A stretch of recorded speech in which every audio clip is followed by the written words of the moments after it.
Labour peer agreed that the only consequences of a second Brexit referendum would be calls for a third referendum.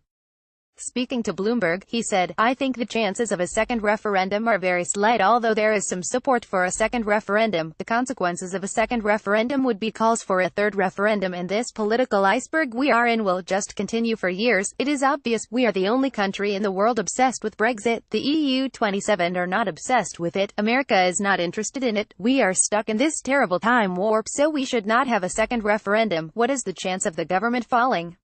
It is definitely there, because if they do not have a plan, what the hell is going on? If nobody knows, they could be swept aside by a squall or some knockback by Brexiteers, Remainers or the European Union." It follows an admission by Lib Dem Lord Newby that the House of Lords are not thwarting anything. BBC Bloomberg Brexit News. Lord Falconer admitted a second referendum would just extend the process. "We are stuck in this terrible time warp, so we should not have a second referendum." Lord Falconer, he said, "House of Lords has never been elected. We tried when in government as the Liberal Democrats to get it elected, and people like Jacob Rees-Mogg and David Davis thwarted us. Rather ironic that they now grumble that we are not elected. The truth is we are not thwarting anything. The House of Lords is not the deciding chamber. The House of Commons decides what happens to legislation at the end of the day. We disagree with elements of this bill. We have sent them back to the Commons, and the Commons has got to reconsider them. If at the end of the day they decide to reject them all, they will be rejected." A petition to give the electorate a referendum on the abolition of the House of Lords has currently got 159,339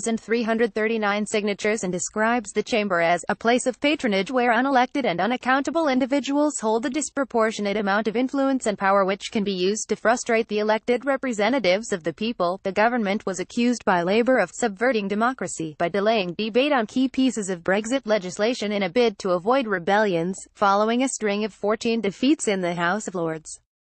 The legislative timetable for the coming period, set out by Leader of the Commons Andrea Leadsom, made no mention of Brexit bills, and Downing Street declined to say when MPs would be asked to consider the Lords' amendments or bills on trade and customs.